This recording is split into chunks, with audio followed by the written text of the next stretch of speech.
All right, all right, all right. We are back and better than ever. We got a second match coming up here. JC Martinez versus Chris Watson. And I got my man Donovan Funk back in the booth with me to give us a little bit of insight on this match. Donovan, what do you got for us, buddy? I'll tell you what, those guys came out swinging. They started a little slow.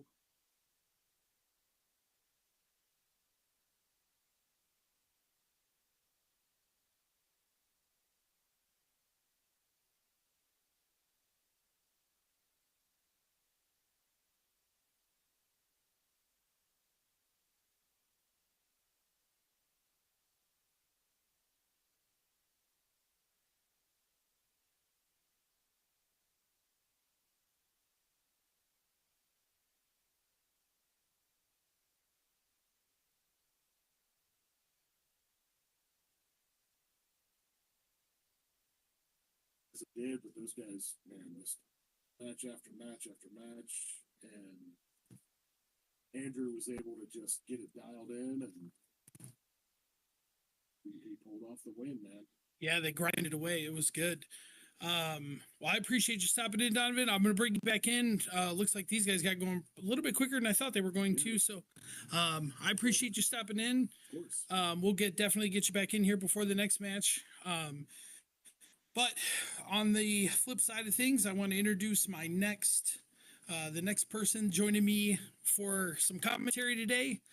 The one, the only, the great. You've heard him on multiple different dart streams. Mr. Nick DeShira. Nick, how are you, buddy? Well, that was a heck of an intro there. I'm excited to be calling games with you today, my friend. And what is really a cool tournament, cool thing that you guys are running over there in Arizona. And I'm just happy to be in the room. Awesome, Nick, man. I appreciate you joining us. I appreciate you joining me. I appreciate you sitting in on me. And again, filling in for Tim Goodwin. Tim and I we did week one. We're going to be doing the rest of the Premier League, but with Timmy on his way back from vacation, I definitely appreciate you jumping in. Yeah, I mean, it's going to be a lot of fun. I think you guys are doing a great thing out here with Scarborough organizing as we do get 3 in the bed, but that's not exactly the one JC had in mind there. But yeah, no, we're going to be in for some great darts today. And these matchups, this style of format using the Premier League system will lead to some really interesting situations here. I mean, we saw it in the first match with Jamie and Andrew. I mean, that was truly a dogfight between two very even keel players. Yeah, I mean, it was an even match all the way through. And since we're on the subject, I just got the stats uploaded from those. Andrew Trainer shot a 4.05, 27.74 in 01. Jamie shot a 3.92 and a 27.36 in 01. So there's not a whole lot of room. Not a whole lot of difference there between the two. And like you said, man, it was a dogfight the entire match. It was really, really fun to watch. It really is. Now, it does bring the interesting question, right? Because if you look at Andrew and Jamie, I would call them the journeymen of this group for the Premier League. They're the guys that are playing because they want to try to prove themselves and try to make that jump, going against a lot of seasoned veterans. I mean, especially if you look at like JC and Chuck in particular. That's not me calling them old for the record. But JC there does get our first fireball of the match, number 2 here. I love it. A fireball call from Nick DeShira. I love it. I love it. Yeah, I mean you're 100%. You're spot on with the with that that analyzation there. They're very similar to the journeymen of the group. They do bring a lot of heat to the tournament. They throw some really good darts, but I mean, as you said, I mean, we got some guys in here that have played on some really big stages numerous times. So yeah, I mean, to set the line, right? I mean, to play right around that same range that Savada, Mr. Big Stage currently, right? He won and set the precedent right around that 5.25/35 average that you're looking at for your NPR PPD, and that's going to be what a lot of these guys are going to be striving for. And you don't need that every match, but you do need that to probably come out on top by the end. Right, 100%. I definitely agree. So we are a little late into the match. Something that I do, I'm sure you've heard it numerous times, is we get JC with a nice 100 checkout to take a 1-0 lead. so something I do with everybody that sits in with me. We are, as I said, we are a little late, but give me a score prediction. What do you think? Give me a score line. Yeah, I mean, my initial prediction here would be 1-0 JC. No, I'm just kidding. So I mean, we'll be honest here. JC is going to be favored going into this, averaging around a 5 from night one, and Chris Watson coming in with a 4.3 from night one. I would probably put JC at about a 9-5 range, but Chris Watson, if you're him, you're playing with house money. What about you? What do you think? Yeah, I lean towards JC on this one. I just how well he's been playing lately.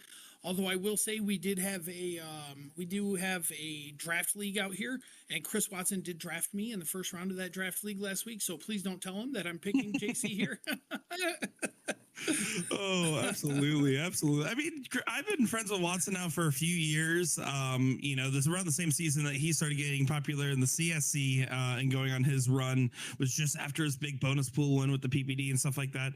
He's one of those guys that really does just fight tooth and nail no matter what. He always will assume that he's the underdog, even if he isn't, and play like that the entire time. And I think he's very comfortable in matchups like this.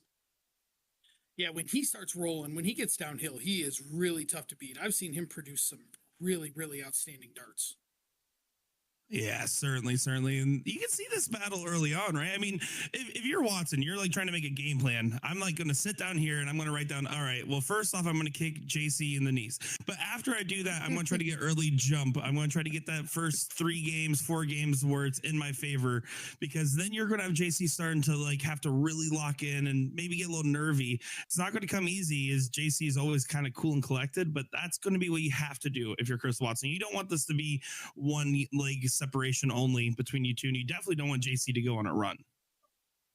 Right, and we talk about that. I talk about that quite a bit. Is the double break? If you get broke twice, it's very, very difficult against a lot of these guys to come back and re-break twice. We do have those instances, but against a guy like JC, man, it's really tough to beat him multiple legs in a row. So you really got to be on your game. Yeah, certainly. And for the record, I don't plan on beating either one of these guys on the dartboard anytime soon. So whatever I say is purely conjecture, but it's going to be a fun one, man. I'm excited. That's true. That's true. That's true. I agree. I do have a question for you. So you are a player. You do play a lot, right? Yep. You do commentate a lot. So what was the transition like going from player to commentator? Well, it was easy. I was someone that played a lot, right, going into COVID, and I felt like I was starting to hit the best of my game first time I was ever over that 4.0 average range, but then COVID happened, and when darts started reopening and everything, that was about the same time I got approached to start streaming some stuff. So it was pretty cut and dry. I always told myself the philosophy of, okay, well, I could still play and still enjoy it, but I'm not going to make a true run at trying to up my game until the streaming stuff's over. I'm going to focus here because the streaming might not last forever, but I know darts will always be around, and I'm just kind of riding the high. Yeah, I I couldn't have said it better myself. That's you're definitely one of the more recognizable faces and figures in darts right now. And it's awesome, man. It's awesome to see and to have you on with us, and it's great. Yeah, we got JC got a little bit of a lead here. Looks like one number, 22 points. Yeah, it's an interesting position here for Chris Watson, though, because even though he's only averaging a 3.83, he's within that 9 mark grasp, and really, and technically a 7 mark in this given situation to really flip the script. And close games like this is where Watson needs to really kind of make those big sweeping moves, right? Grab a couple extra numbers, play with multiple houses. He wants the game to push along faster. The longer you give JC to figure out what's going on, the longer he's going to have to get back to that 5.0 range. Yeah, and I think if you're Watson, I mean, with how well he's been playing lately, like seeing 3.43 on the board, like you have to know this is probably a low game and this is a lower game. So you have to know that there's better darts to come. So there's confidence to build even from shooting a 3.43 or a 3.5 as we see. Now, let me flip the question back to you that was given to me, right? For you, you're just now getting into the streaming side. But if I recall, when I was first interviewing Chris Watson and yourself as well, when we first started talking 2-3 years ago now, you were known as the best bullseye hitter in Arizona. Is that still true?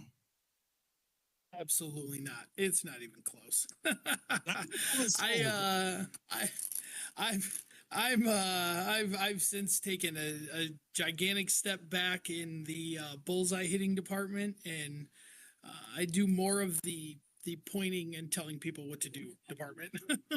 That's fair. JC Martinez does get that first leg there, 4.62, and he's looking steady so far. That's exactly how I'd grade his game. Is just very steady, B plus A minus game from JC. Yeah, and we got our first break of throw there as well. So for me, this is an important leg for Chris Watson. Like I really think as JC starts out with a white horse, and we get a second fireball.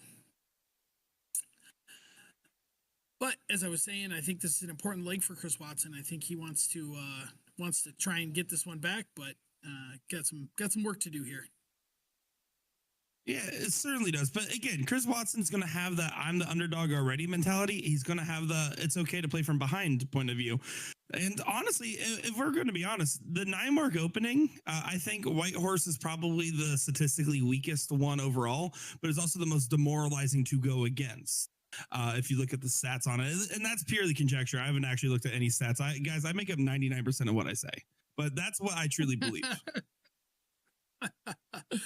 Well, that's okay. It's okay to make up 99% of what he said. That's plenty okay. I don't need to tell the truth. Look at this from Watson, though, right? He is answering right back, and I think he does better playing from behind. There's a reason why his runs in the CSC have always started with him losing in the first round and coming back to the final. That's true. That's true. And as we talked about earlier, that 3.5, he's seen that, and he's got to draw some confidence knowing that he has not been a 3.5 in the last month and a half that I've seen him play. Yeah, Chris Watson, just someone that really has so much potential with their game, and it was like hidden potential. It was like latent. It was hiding, and then one day he woke up, and all of a sudden darts started clicking different. And I think he's been trying to chase that dragon ever since. His big moments there, Watson almost answers back with a white horse, and he's feeling good right now. Yeah, that's a great shot. Big time shot. See how JC responds to that. There's your opening. Only a 2-mark there. Yeah, here's this is the swing shot them swing shots that you talked about earlier that you said Watson needs to hit. This is that one shot right here. Yeah, and if you miss it, this is going to be one of the shots you also think about a lot after as well. You have to just make sure you plant a firm 16. Doesn't matter if it's a trip or a single. You need to get a shot closes with the point advantage. I don't agree with the stay here. If you're going to stay, that's fine. If you go the 19s, but you can't leave the 19s versus 16s here, if you ask me. Yeah, because we talk about higher ground, right? So we're talking 57 against 57 battling 48 is 9 points per triple. It's just a lot of points to overcome. Yeah, exactly. And I'm the laziest dart player there is. I want it to be as easy as possible to get through. I don't want to do 20s versus 15s. You know how much extra legwork that is? No, thank you. Yeah, you're 100% correct. Let's see what Watson does here. 5-mark. Put him back in. I think it might be a little too late. Although, 5.8 this game as opposed to the 3.5 we seen last game, so that's good. Yeah, it's definitely signs of life. And there again is another moment where JC doesn't close the number. Now, of course, Watson will be 1 point down if he first starts trips, but I would always take a 4-3 going into the Bulls, because that means that if Watson goes trip 16, trip 19, trip 15, JC then has to go single 16, double bull. I take that bet. I go for the shot if I first start trip. Yeah, I was hoping we were going to get to that point, but 4-mark there. Yeah, it's not a bad 15. answer. Yeah, I'll give him a single. Oh, we missed the big number. Now well, this is we talked another about, big moment.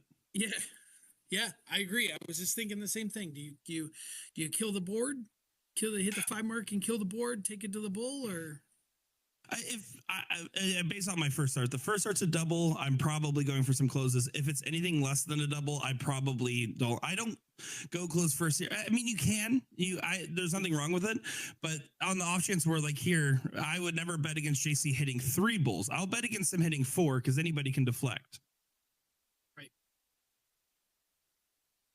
I know you got 2 in. It's a little blocker, but oh, game shot here for Mr. Watson.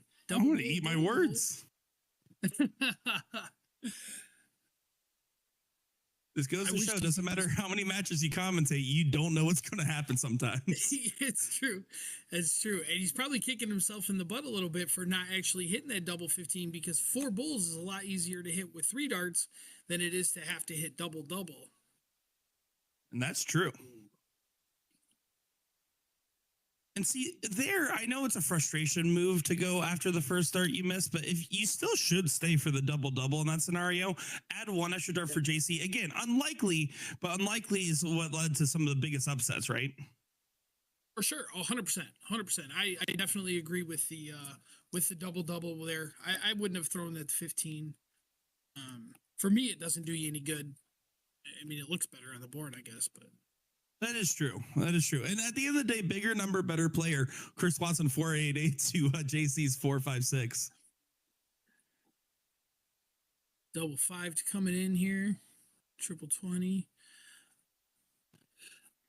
Nick, what do you think about this? What do you think about this format? Do you like the 701 double in, double out? I know we've had some people talking about it should be 501.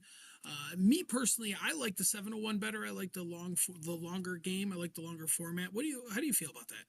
If it's 0-1 with a split bull and a double out, I don't care what number you're starting at or what number, if you have to double in or not, anything else. That is going to always be fun, in my opinion. So I think adding the double, there's a reason why the Grand Prix and the PDC is one of the more exciting tournaments to watch. And it's because you don't often see players have to kind of consider their routes with a first start double.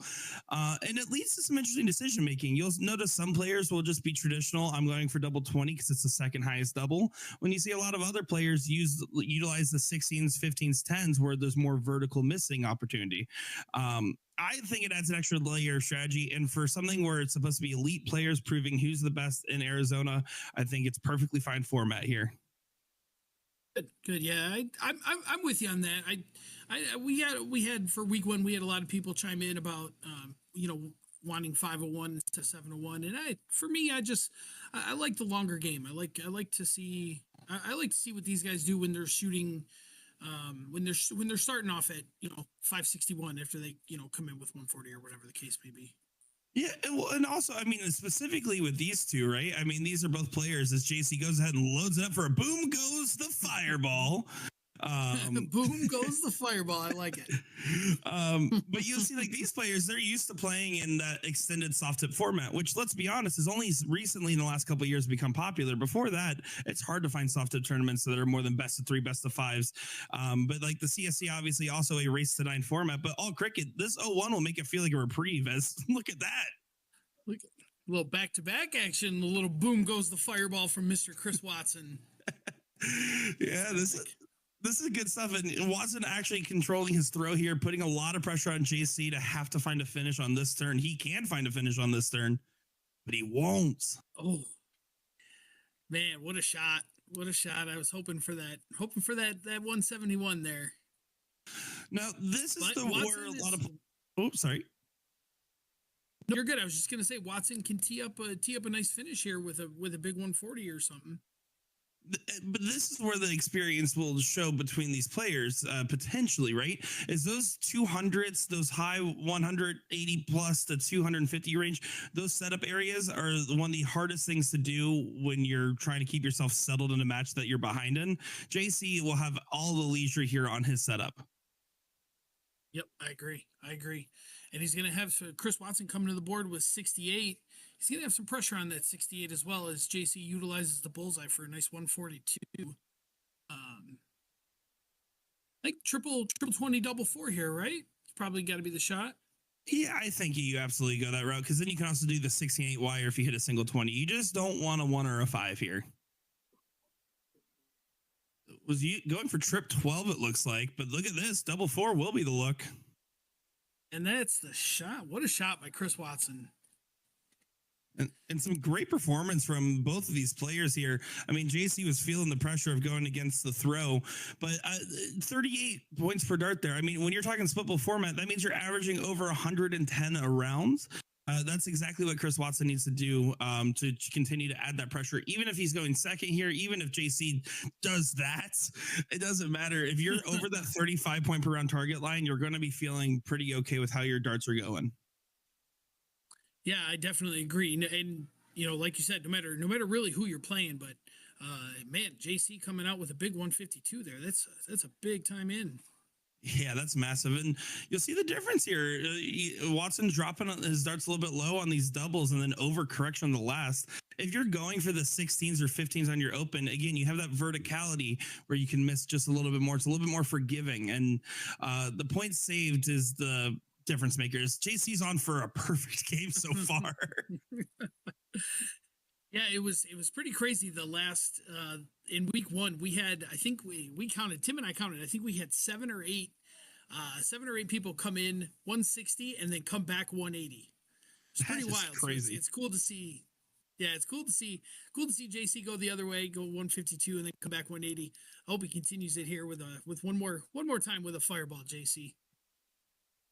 Oh, of course, we talked about just a little too much. We made his darts nervous because it seems like he still wanted it to go, and the other two still find it. I mean, this is some true power scoring. This is hard to play against. I don't care who you are. I don't care if you're Chuck Pulio, Mr. Pipes himself. I don't care if you're Chris Watson. I don't care if you're Jamie. I don't care if you're Mike Redmond. That is hard to play against. It's true. And I mean, man, oh man, JC is dialed in right now, shooting 52.11. Like, what do you do about that if you're Watson against the throw too?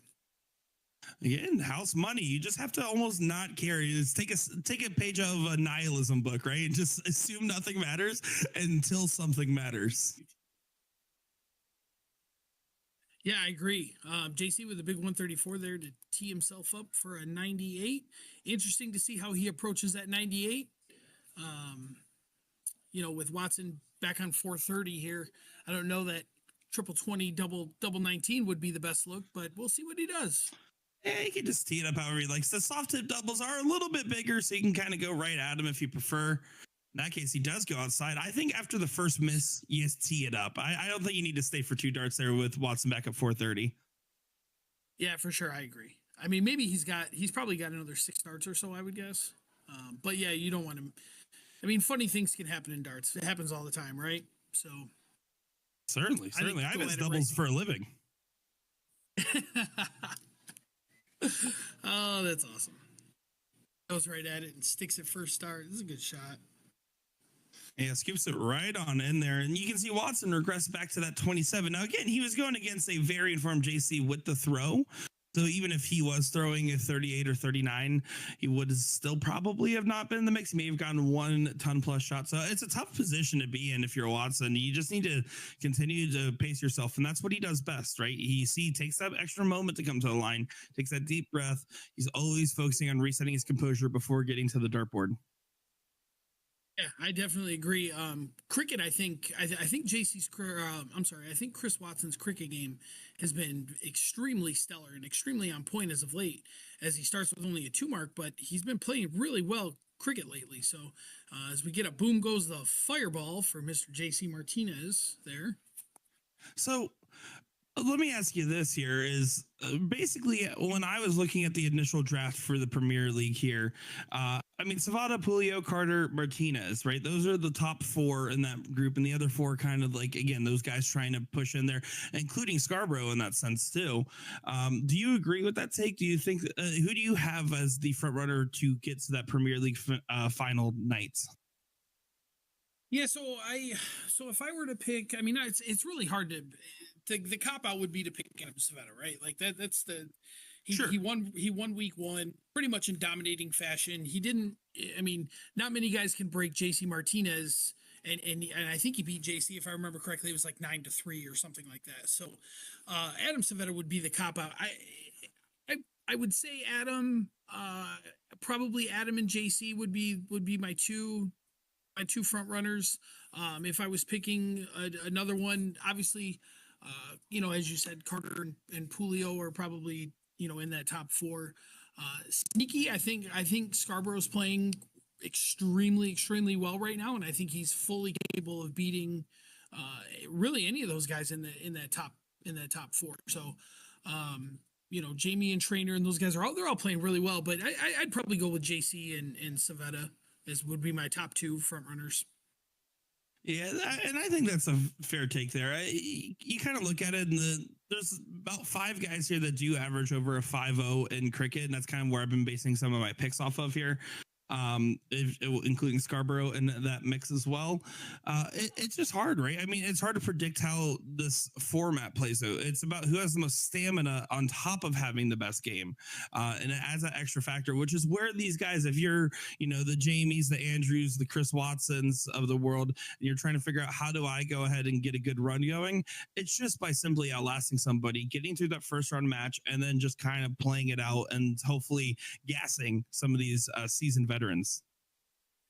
Right, exactly, and you never know. I mean, but you catch wind, and you get real, get rolling downhill, and pick up a head of steam, gain some momentum, and all of a sudden, you know what I mean. You're in a match with like a guy, a seasoned vet like a JC Martinez, and you find yourself up 5-3. You know what I mean? Because you're playing that well. Oh, exactly.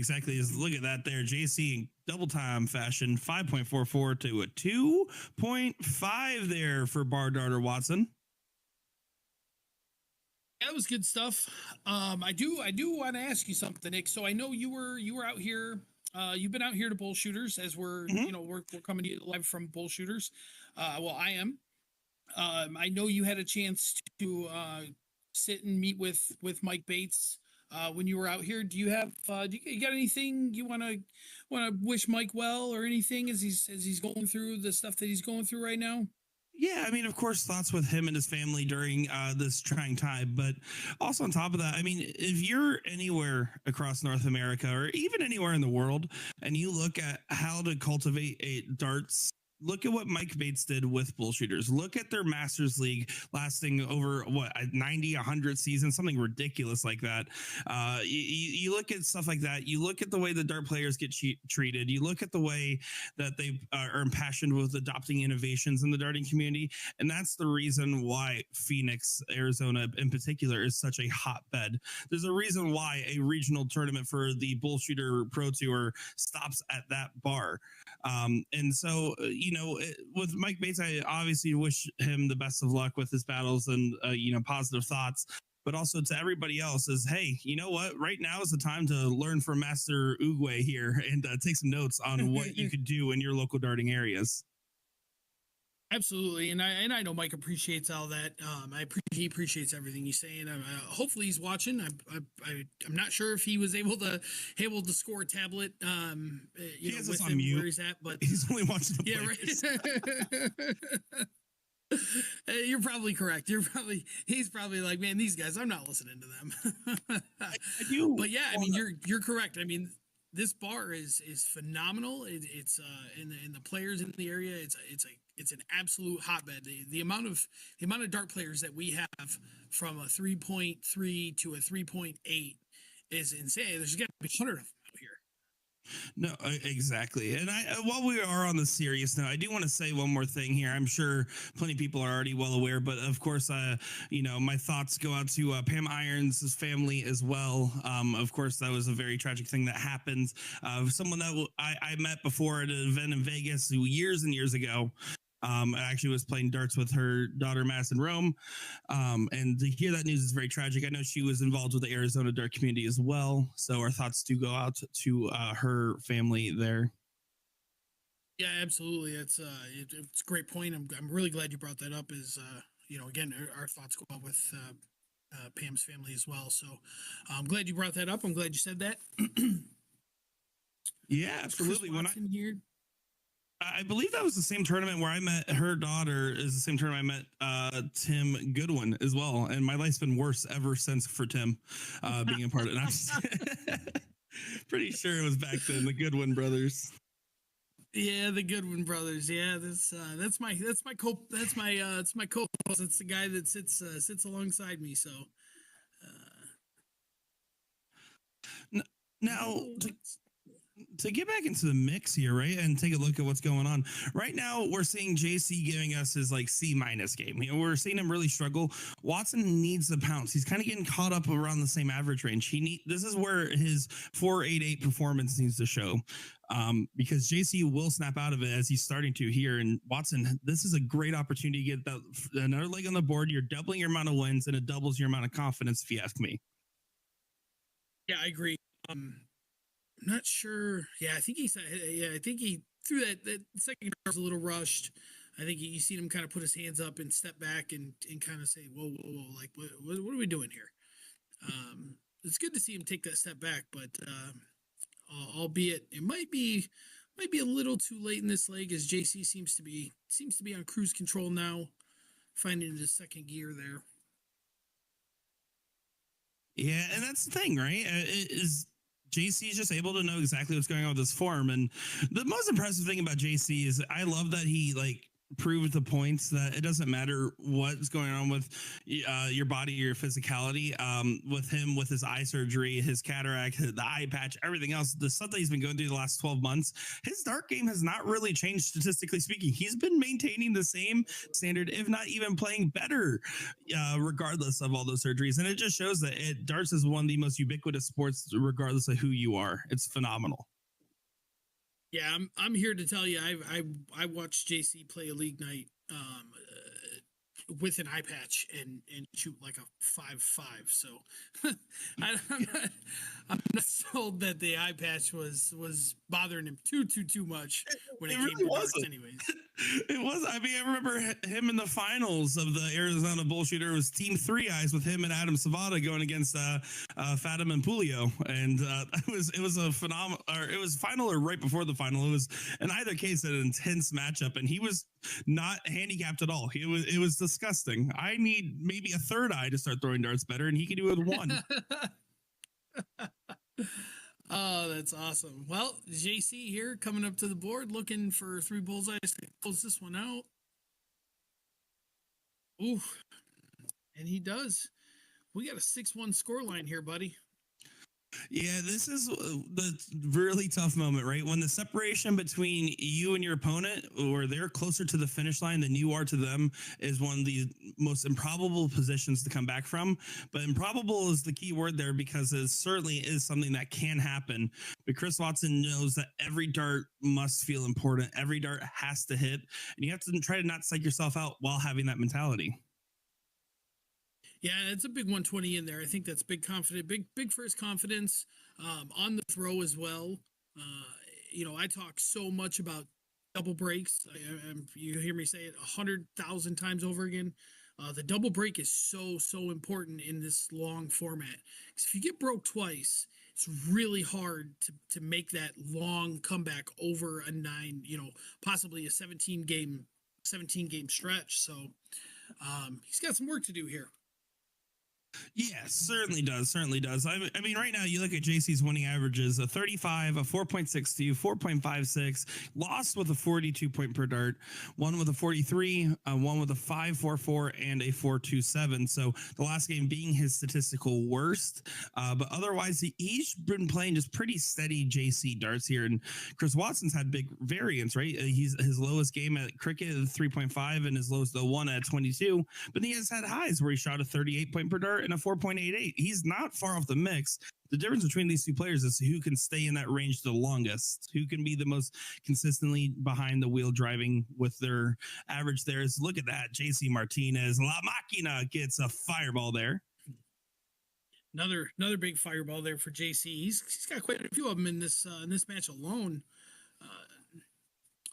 But yeah, I agree with what you're saying. I mean, it's you're spot on. Definitely spot on with, who can longevity, who can sustain this over 14 legs or 15 legs, and that's kind of what we're seeing here with JC. Is JC delivers a second straight fireball. He's challenging Watson's throw too. Do you know how annoying it is to be going first and the guy behind you's like, I'm gonna start throwing a bunch of 180s now? I would start saying bad words. I would probably not be the nicest. Like that is so frustrating, especially because up until that turn, he was throwing a 31. You can see he kind of got rattled, and now JC is the front runner to be first at a finish. He will be the first at a finish. And oh man, we see 180, 180, 135 from JC after missing his first 3 darts at the end. This is an impressive comeback here. Yeah, this is certainly foretelling, right? Because I believe the winner of this plays either or plays Andrew, correct? Yeah, I believe so. I believe that's how that bracket works. Yes. Yeah, so right now, if I'm Andrew, I'm going and ordering a double shot of Jaeger and I'm hitting the practice board.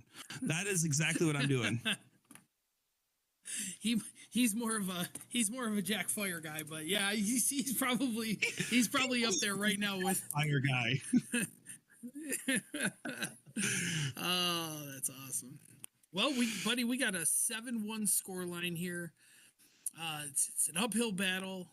Watson's gonna have to win 8 of the next 10 legs, 8 of the next 9. Am I doing that math correct? Yeah, exactly. 8 of the next 9. So here's the thing, right? We talked about the house money mentality. Now, if I'm Watson, I'm thinking, all right, I probably lost this match. Like, just statistically speaking, it is unlikely unless something catastrophic happens. That being said, I'm treating this as the best possible practice session.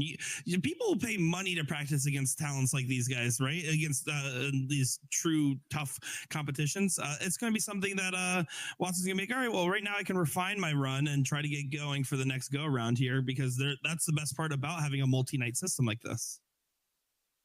Yeah, for sure. As we see a little board malfunction there.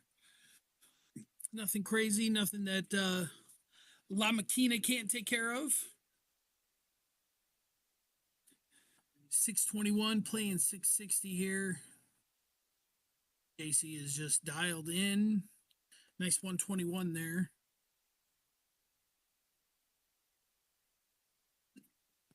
And Nick, I got to tell you, man, you're missing out because Bull Shooters is absolutely packed to the brim right now. What is it not? Another blind draw. It is pretty crazy. We have another blind draw going on right now that I think filled up on top of this going on top of 2 pool tournaments. So it's pretty packed right now. It's good. It's a good time out here. Oh, yeah, so you just really wanted me to feel the FOMO. Is that why you said that? I just want to make sure, because we all know I would want to be there right now. It really is a good time. I played, not only did I was out there to stream, I did play a couple pickup games. I will say I was full blown in the yips there, and was struggling to throw darts forward towards the board. But I played a blind draw there as well and got to hang out. But I want to have that true Bull Shooters experience there. Got to normal draw, because I mean, let me tell you, the players in there, everyone's so nice. Better smelling than the average Wisconsin dart room, if you ask me. It was phenomenal.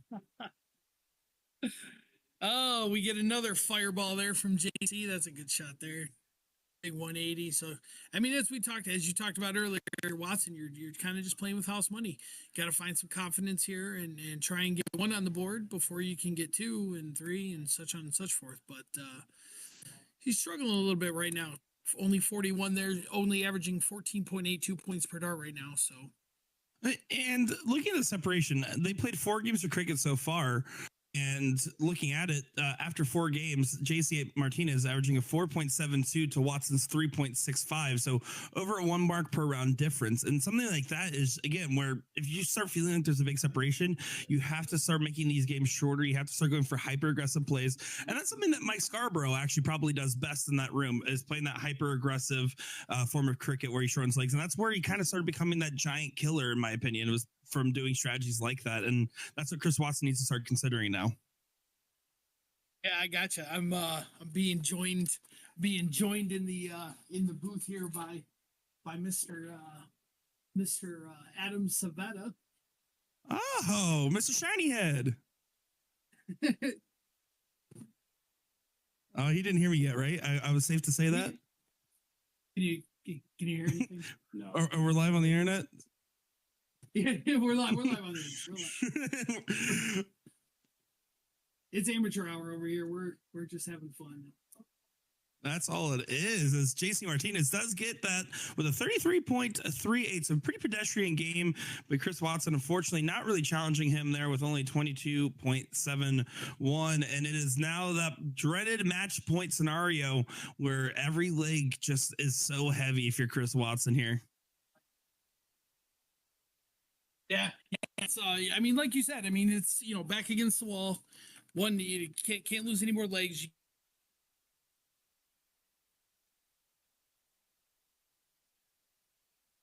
I think I might have just lost the audio from Mr. Redmond here. JC does find a 9 in the mix.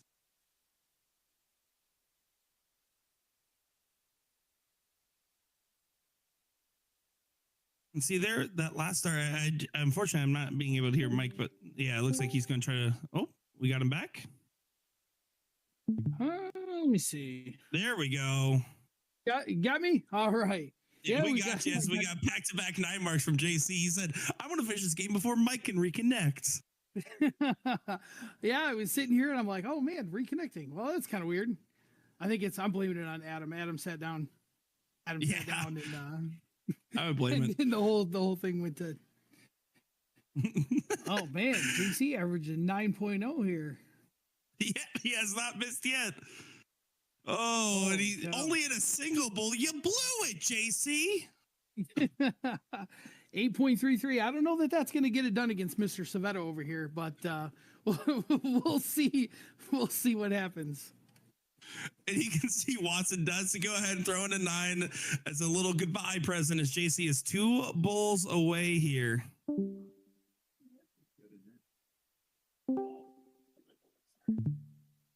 And there we go.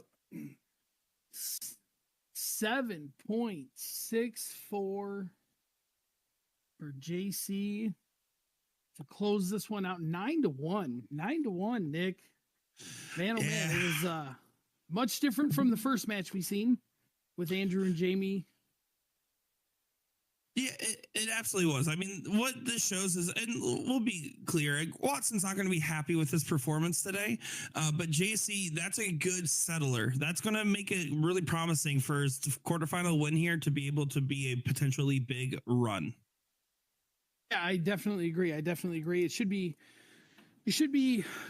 a really nice run to probably would be. I mean, I would say he's probably favored in the next match as well. So a nice little run to the finals for him if he's able to get by Andrew, and we'll see who he meets up with from the other side of the bracket there.